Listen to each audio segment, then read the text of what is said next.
Presenting the classics of Sam P. Chaladurai. Sam P. Chaladurai அவர்களின் போதனை களஞ்சியத்திலிருந்து. ஆவிக்குரிய வாழ்க்கையிலே நாம் சென்று கொண்டிருக்கிற வேளையிலே அநேக நேரங்களிலே நமக்கு நடக்கிற சில சம்பவங்கள் நிமித்தமாக, நம்முடைய வாழ்க்கையில ஏற்படுகிற சில காரியங்கள் நிமித்தமாக நமக்குள்ளாக மன சோர்வுகள் ஏற்படுகிறது, நமக்குள்ளாக மன கலக்கங்கள் ஏற்படுகிறது, பயங்கள் ஏற்படுகிறது, நமக்குள்ளாக பலவிதமான சோர்வுகள் ஏற்பட்டு நாம் கலங்கி போய் தவிக்கிறவர்களாகி ஆண்டவர் மீது நம்பிக்கையை இழந்து நாம் அப்படியே கிடக்கிறோம். இந்த சோர்விலே மூழ்கி போகிறோம். மன சோர்விலே கலக்கத்திலே நாம் அப்படியே கிடக்கிறவர்களாயிருக்கிறோம். ஆட்டுக்கு மயிர் அதிகமா இருக்கிற வேளையிலே இந்த ஆட்டை மேய்க்கிறவன் என்ன பண்ணுவாராம், கொண்டு வந்து இந்த மயிரை கத்தரிப்பாங்களாம். இந்த மயிர் கத்தரிக்கிறது ஆட்டுக்குன்றது ஆடை வச்சிருக்கிறவருக்கும் ஒரு கஷ்டமான வேலை, ரொம்ப வேலை, வேர்த்து விறுவிறுத்து கொட்டிடுவருக்கு அதை மயிர் கத்தரிக்கிறதுக்குள்ள. இந்த ஆட்டுக்கும் அது பிடிக்காத வேலை. ஆடு லேசில் கத்திரிக்கும் போது சும்மா உட்கார்ந்துட்டு இருக்காது, அதுக்கும் அது பிடிக்காது, கத்திரிக்கிறவனுக்கும் அது பெரிய பிரச்சனை. அது மாதிரிதான் நமக்கு இருக்குது. அநேக நேரத்திலே நம்முடைய சித்தத்திற்கும் தேவனுடைய சித்தத்திற்கும் முரண்பாடுகள் இருக்கிறது. நம்முடைய சித்தத்தை நாம் களைந்தெறிகிற போது நமக்கு ரொம்ப வேதனையா இருக்குது. நாம் நினைத்து வைத்திருக்கிறோம், நாம் கற்பனை பண்ணி வைத்திருக்கிறோம், நம்முடைய வாழ்க்கை இப்படி இருக்க வேண்டும் அப்படி இருக்க வேண்டும் என்று நம்முடைய சுய விருப்பத்தினால் சொந்தமாக தீர்மானித்து நாம் சில காரியங்களை தீர்மானித்து வைத்திருக்கிறோம். இவைகள் மாற வேண்டும் என்கிற நிலை வரும்போது நமக்கு ரொம்ப கஷ்டமா இருக்குது. மயிர் கத்தரிக்கிற மாதிரி இருக்கு. போட்டு உட்கார வச்சு கையும் காலையும் கட்டி எல்லா முடியும் கத்தரிச்சு இந்த டெட் வெயிட்ட, இந்த வேண்டாத கனத்தை நம்முடைய உடல்ல இருந்து அகற்ற வேண்டிய வேலை இருக்கிறது. இதை மெய்ப்பன் செய்துதான் ஆக வேண்டும். நல்லா கவனிங்க, எப்படி செய்கிறார் இந்த மெய்ப்பன். இது ஒரு ஆவிக்குரிய வேலை. மெய்ப்பன் ஆவிக்குரிய விசுவாசிகளிடத்தில் செய்கிற வேலை. ஒருவன் என்னை பின்பற்ற விரும்பினால் அவன் என்னுடைய சிலுவையை எடுத்துக்கொண்டு என்னை பின்பற்ற கடவன். என்ன சிலுவை? நிறைய பேர் நினைக்கிறாங்க சிலுவைனா வியாதி, துன்பம், கஷ்டம், இந்த தரித்திரம், இதெல்லாம் தான் நம்முடைய சிலுவைன்னு நினைக்கிறாங்க. அதெல்லாம் சிலுவை கிடையாது. அந்த சிலுவையெல்லாம் ஆண்டவர் சுமந்துட்டார்.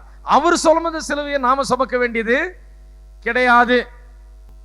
சிலுவையில சுமந்ததெல்லாம் என்ன பண்ணணும்? அவர் எதை சுமந்தாரோ அதுல இருந்து நம்ம விடுதலை ஆயிருக்கணும். பாவத்தை சுமந்தாரா, பாவத்திலிருந்து விடுதலை. அப்பா, பாவத்துக்கு நான் மாஸ்டர் ஆஃப் ஓவர் சின், பாவத்துக்கு மேல நான் மேற்கொள்ளுகிறவனா இருக்கிறேன்னு சொல்லணும். ஏன்? இயேசு சுமந்து தேய்த்தார். வியாதியை சுமந்தாரா, நான் வியாதிக்கு மேல மேற்கொள்ளுகிறவனா இருக்கிறேன். தரித்திரத்தை சுமந்தாரா, நான் தரித்திரத்தை மேற்கொள்ள. அங்க என்னென்ன சுமந்தாரோ அதையெல்லாம் நாம் அதிலிருந்தெல்லாம் விடுதலை பெற்று, அதை சுமக்காமல் அதிலிருந்து விடுதலை பெற்றிருக்க வேண்டும் என்றால் அவர் சுமந்தார் இல்லைங்களா? அப்ப என்னை பின்பற்றுகிறவன் என்னுடைய சிலுவை எடுத்துக்கொண்டு என்னை பின்பற்ற கடவன். நிறைய என்னத்தை சிலுவை? எந்த சிலுவை? பவுல போன்னு சொல்லுகிறார், ஐ டை டெய்லி, நான் தினந்தோறும் சாகிறேன். அது எப்படி தினந்தோறும் சாக முடியும்? எப்படி சாகிறார்னா இதுதான், இந்த சிலுவை தான் நாம் எடுக்க வேணும். எந்த சிலுவை? தேவனுடைய சித்தத்தை செய்கிறோம் என்கிற அந்த சிலுவை. நம்முடைய சித்தத்தை ஒவ்வொரு நாளும் கீழே போட்டுவிட்டு தேவனுடைய சித்தத்தை சுமந்து திரிகிறோம். அதுதான் சில நேரத்தில் கஷ்டம். தேவனுடைய சித்தத்தை நம்முடைய பார்வையிலே, நம்முடைய எண்ணத்தின்படி அது கஷ்டமாய் தோன்றுகிறது. அது ஒரு சிலுவையை போல தோன்றலாம், அது கடினமான காரியத்தை போல தோன்றலாம். ஆனால் நம்முடைய சித்தத்தை தினந்தோறும் சாகடிச்சு, அதை தான் சொல்றார் பவுல், நான் தினந்தோறும் சாகிறேன் என்று. தினந்தோறும் சாகல அவர் சரீர பிரகாரமாக. அவர் எப்படி சாகிறார்? தன்னுடைய சித்தத்தை சாகடிக்கிறார். தனக்குள்ளாக எழும்புகிற சுய விருப்பங்கள், ஆசைகளை சாகடித்து தேவனுடைய சித்தத்தை செய்ய வேண்டும் என்கிறதிலே அவர் உயிர் பெறுகிறார். தினந்தோறும் அதை செய்ய வேணும். ஒவ்வொரு விசுவாசியும் செய்ய வேணும். தினந்தோறும் எந்திரிக்கும் போது என்ன வருது? நம்ம நினைச்சதை செய்யலான்னு தான் வருது.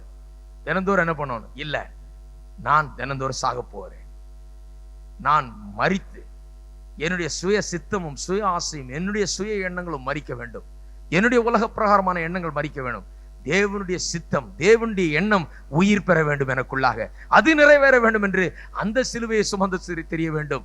தேவனுடைய சித்தம் என்கிறது தான் அந்த சிலுவை. அவரை பின்பற்றுகிறவன் இப்படி பின்பற்ற முடியாது. எப்படி?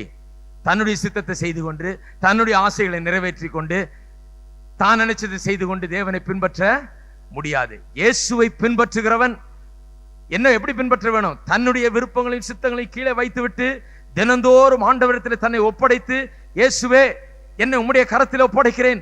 உம்முடைய சித்தம், உம்முடைய தீர்மானம், உம்முடைய விருப்பங்கள், உம்முடைய கனவுகள் என்னுடைய வாழ்க்கையில பலிக்கட்டும் ஆண்டவரே, உம்முடைய சித்தம் நிறைவேறட்டும் ஆண்டவரே என்று அந்த சிலுவையை தினந்தோறும் அவன் எடுத்துக்கொண்டு அவரை பின்பற்ற வேண்டும். ஆகையால் தான் சொன்னார், என்னை பின்பற்றுகிறவன் தன்னை வெறுத்து, தன்னைத்தானே வெறுத்து. தன்னைத்தான் வெறுக்கிறதுனா அதையும் இதையும் வெறுக்க சொல்லலங்க. உங்களுடைய சுய எண்ணங்களையும் சித்தங்களையும் விருப்பங்களையும் ஆசைகளையும் உங்களுடைய சித்தம் நிறைவேற வேண்டும் என்கிற அந்த ஆதங்கத்தையும் வெறுக்க வேண்டும். அதை வெறுக்கணும். நான் தான் முதல்ல, என் சித்தம் நிறைவேறணும், என் ஆசை நிறைவேறணும், இப்படி வாழுகிறோமே, அதை வெறுக்க வேண்டும். அதை கீழே தள்ள வேண்டும். தினந்தோறும் தன்னைத்தான் வெறுத்து, தன்னைத்தான் வெறுத்துனா சட்டை அல்ல, சாப்பாட்டு அல்ல, தன்னுடைய சுய சித்தத்தை வெறுத்து என்னுடைய சிலுவையை எடுத்துக்கொண்டு என்னை பின்பற்ற கடவன். எத்தனை பேர் அதுக்கு தயார்? ஒருத்தர் சொன்னார், என்னங்க இப்படி பிரசங்கம் பண்றீங்க? தன்னைத்தான் வெறுத்து சிலுவையை எடுத்துக்கொண்டு என்னை பின்பற்ற கடவன் இயேசு சொன்னார் இல்லையா? அதுதான் பிரசங்கம் பண்றேன். அவர் நினைச்சிட்டு இருக்கிறார் தன்னைத்தான் வெறுத்துனா எல்லாம் ஒண்ணும் இல்லாம ஆகி பேசாம பாடுபட்டு கஷ்டப்பட்டு இப்படியே உட்கார்ந்துட்டு இருந்தா என் சிலுவை இதுதான் அப்படின்னு சொல்ல கிடையாது. அதுக்கு பெரிய ஆவிக்குரிய ஆள் தேவையில்லை. கொஞ்சம் யோசித்து பாருங்க. நீங்க எல்லாம் போச்சுன்னு உட்கார்ந்து இருந்து ஓட்டாண்டி ஆகி இதுதான் என் சிலுவை நான் சுமந்துட்டு இருக்கேன்றதுக்கு பெரிய ஆவிக்குரிய அறிவு வேணுமா? ஹலோ, அதுக்கு பெரிய ஆவிக்குரிய ஆள் வேணுமா? வேண்டியதே இல்லை. அதுக்கு சாதாரண ஆள் போதும், எல்லாம் போன ஆள் போதும், கஷ்டப்படுற ஆள் போதும். அப்படி பார்த்தா இன்றைக்கு எல்லாம் போய் கஷ்டப்பட்டு கடைசி நிலைக்கு வந்த ஆள் தான் பெரிய ஆவிக்குரிய ஆளா இருப்பான். கிடையாது, அப்படி சொல்லல வேதம். எல்லாம் போச்சு, நான் ஓட்டாண்டி, நான் என்னத்தானே வெறுத்துட்டேன், நான் இப்போ சிலுவையை எடுத்துக்கிட்டு ஆண்டவரை பின்பற்றுறேன் அப்படின்னு சொல்றதுக்கு அப்படிப்பட்ட ஒரு ஆள் தேவையில்லை. அது பெரிய ஒரு ஆவிக்குரிய காரியம் இல்லை. இது பெரிய ஆவிக்குரிய காரியம். எது? தன்னுடைய சுய ஆசைகள், விருப்பங்கள், ஆம்பிஷன்ஸ் எல்லாம் இருக்குது, அதையெல்லாம் கீழே தள்ளிட்டு, அதையெல்லாம் விட்டுட்டு, இது வேணான்னு வெறுத்து தினந்தோறும் ஆண்டவருடைய சித்தம் நிறைவேறணும் என்று எடுத்துக்கொள்றான் பாருங்க ஒரு ஆளு. அதுக்கு ஒரு ஆவிக்குரிய ஆள் தேவை, அதுக்கு ஒரு அறிவுள்ள ஆள் தேவை. ஹலோ, தன்னைத்தான் வெறுத்து சிலுவை எடுத்துக்கொண்டு என்னை பின்பற்ற கடவன். ஆட்டினுடைய மயிரை எப்படி கத்தரிச்சிடுறாங்களோ, அந்த வெயிட் எல்லாம் எடுத்து போட்டு கொஞ்சம் லைட் ஆக்குறாங்களோ, அது போல நாமும் இந்த டெட் வெயிட்டை கழட்டி விடணும். எது? நம்முடைய சுய சித்தங்கள், விருப்பங்கள், நம்முடைய ஆம்பிஷன்ஸ், இவைகளை கழட்டி போட்டு ஆண்டவர் மீது நம்முடைய கண்களை வைத்தா நமக்கு சில காரியங்கள் சரியா நடக்கலனா கூட உள்ளத்துல அதைரியம் ஏற்படாது, சோர்வு ஏற்படாது, கலக்கம் ஏற்படாது. ஆண்டவருடைய சித்தத்தை செய்கிறோம் என்கிற தைரியம் ஏற்படும். அநேக நேரத்தில் என்னுடைய வாழ்க்கையில பல விதமான தேவைகளையும் பல விதமான இக்கட்டான சூழ்நிலையும் சந்தித்திருக்கிறேன். இதன் உள்ளெல்லாம் நின்று தாக்கி பிடித்ததனுடைய காரணமே தேவனுடைய சித்தத்தை செய்கிறேன் உள்ள ஒரு தைரியம். சித்தத்தை செய்கிறேன், அது எப்படியாவது நடக்கும். எவ்வளவு எதிர்ப்பு வந்தாலும், எவ்வளவு போராட்டம் இருந்தாலும், எவ்வளவு கஷ்டம் இருந்தாலும் இது நிச்சயமாய் நிறைவேறும் என்கிற ஒரு உள்ளான ஒரு தைரியம். கலங்காமல், திகைக்காமல், இந்த பாரத்தில் அமிழ்ந்து போகாமல் நான் தொடர்ந்து போகிறதுக்கு என்னுடைய மெய்ப்பர் தினந்தோறும் எனக்கு உதவி செய்கிறார். எப்படி உதவி செய்கிறார்? அவருடைய சித்தத்தையும் அவருடைய நோக்கத்தையும் எனக்கு வெளிப்படுத்தி அதிலே நான் நடக்கும்படியாக எனக்கு உதவி செய்கிறார். என்னுடைய சித்தத்தையும் என்னுடைய விருப்பத்தையும் களைந்து எரியத்தக்கதாக எனக்குள்ளாக ஆவிக்குரிய விதத்தில் கிரியை செய்கிறார். எனக்கு ஒவ்வொரு நாளும் உணர்த்துகிறார், உன்னுடைய சித்தம், உன்னுடைய ஆசைகள், உன்னுடைய தீர்மானங்களை நிறைவேற்றாத, அதை தள்ளிவிடு, தேவனிடத்தில் உன்னை முழுதுமாய் ஒப்புக்கொடு என்று ஆவியானவர் ஒரு மெய்ப்பனை போல இருந்து தினந்தோறும் மயிர் கத்தரிக்கிற வேலையை பண்ணி கொண்டிருக்கிறார். ஹலோ, இந்த முடியை தான் கத்தரிக்கணும் முதல்ல. நம்ம மற்ற முடி மேல ரொம்ப கவனம் செலுத்திட்டோம். இந்த சுய சித்தம் என்கிற முடி நம்ம விழுந்து மல்லாந்து படுக்க வைத்து எந்திரிக்க முடியாமல் ஆக்கி விடுகிறது. இதுதான். அதை முதல்ல கத்தரிச்சு எடுக்கிறோம், அதை தள்ள வேண்டும். முதலாவது காரணம் ஏன் அப்படி ஆடுகள் ஆகுறது? சொகுசான இடத்தை தேடி போறதுனால. இரண்டாவது முடி ஜாஸ்தி இருக்கிறதுனால. மூன்றாவது ரொம்ப கொழுத்து கிடக்கிறதுனால.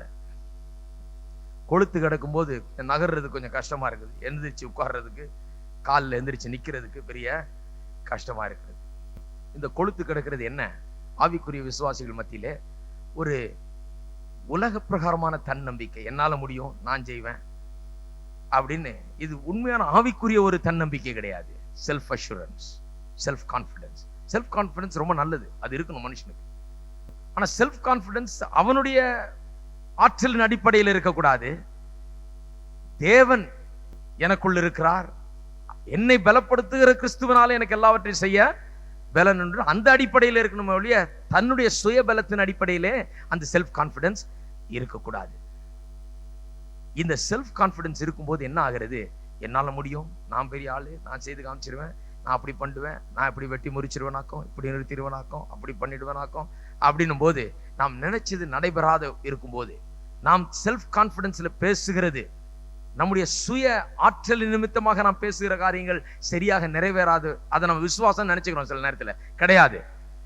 விசுவாசம் என்ன பண்ணுது? ஆண்டவரை சார்ந்து இருக்குது. கர்த்தர் எனக்குள்ள இருக்கிறார், அவர் என்னை பலப்படுத்துகிறார், அவர் என்னை எல்லாவற்றையும் செய்ய வைப்பார், எல்லாவற்றையும் மேற்கொள்ள பலனை எனக்கு தருவார், எல்லாவற்றையும் செய்ய எனக்கு பலனை அவர் தருகிறார் என்கிற கர்த்தர் மேல சார வைக்கிறது விசுவாசம். ஆனா வெறும் இந்த உலக பிரகாரமான தன்னம்பிக்கை உங்களுடைய சக்தியின் மேலேயே சார வைக்கிறது, உங்களுடைய பலத்தின் மேல சார வைக்கிறது. அது என்ன ஆகுறது? நீங்க நினைச்சது நீங்க நினைச்சபடி நடக்கலன்னா, நீங்க சொன்னதெல்லாம் சரியா வரலன்னா, உங்களுக்குள்ள ஒரு பெரிய ஒரு மனக்கவலையை ஏற்படுத்துகிறது, ஒரு பாரத்தை ஏற்படுத்துகிறது, மனசோர்வை ஏற்படுத்துகிறது. ஆனால் நம்முடைய மெய்ப்பர், அவர் நல்ல மெய்ப்பர், நம்முடைய ஆத்மாவை அவர் தேற்றுகிறார். சோர்வடைந்த நேரங்களிலே, கலக்கமடைந்த நேரங்களிலே நாம் அவரிடத்தில் வரும்போது நம்முடைய சித்தங்களை களைந்தெறிந்து, அந்த ஏகப்பட்ட முடியை களைந்தெறிந்து, நம்ம சரியான டயட்ல போட்டு சரியான டிசிப்ளின்ல கொண்டு வந்து நம்ம என்ன பண்ணுகிறார்? தேற்றி மறுபடியும் தூக்கி எடுக்கிறார். ஒரு மெய்ப்பன் எப்படி அந்த ஆட்டை தூக்கி காலெல்லாம் நீவி விட்டு அந்த ரத்த ஓட்டம் வரும்படியாய் செய்து மறுபடியும் நடக்கிற வரைக்கும் கூட இருந்து உதவி செய்கிறானோ, அது போலவே சோர்ந்து கலங்கி மனசோர்வடைந்த நம்மையும் ஆண்டவர் என்ன பண்ணுகிறார்? தூக்கி விட்டு நமக்கு உதவி செய்து மறுபடியும் நாம் மற்ற மந்தைகளோடு போய் சேரும் வரைக்கும், அவரிடத்தில் சேரும் வரைக்கும் அவர் நம்மிலே கிரியை செய்கிறார். நிச்சயமாக அதை தொடர்ந்து நம்முடைய வாழ்க்கையிலே செய்யக்கூடியவர் தான் ஆண்டவர். எத்தனை பேர் அதை விசுவாசிக்கிறீங்க? மனசோர்வு ஏற்படுகிற நேரத்திலே, கலக்கங்கள் ஏற்படுகிற வேளையிலே, அப்படியே கலக்கத்திலே சோர்விலே கிடக்கிற நேரத்திலே, எழுந்திருக்க முடியாமல் அதிலிருந்து மீள முடியாமல் இருக்கிற நேரத்திலே இந்த மெய்ப்பரை நோக்கி பாருங்கள். உங்களுக்குள்ள என்ன நடக்கிறது என்பதை எண்ணி பாருங்கள். எவைகள் போக வேண்டும் என்பதை எண்ணி பாருங்கள், எவைகள் அகற்றப்பட வேண்டும் என்பதை எண்ணி பாருங்கள். இந்த மெய்ப்பன் உங்களுக்கு உதவி செய்யட்டும். ஆண்டவர் நம்முடைய இருதயங்களை சுத்திகரிக்கட்டும், நம்முடைய சுய சித்தங்களை அகற்றட்டும், சரியான எண்ணங்களை நமக்குள்ளாய் கொண்டு வரட்டும், நம்மை திரும்ப நம்முடைய கால்களிலே நிறுத்தட்டும், நம்மை தொடர்ந்து அவர் கொண்டு செல்லட்டும். அவர் வல்லவராயிருக்கிறார். எத்தனை பேர் விசுவாசிக்கிறீங்க?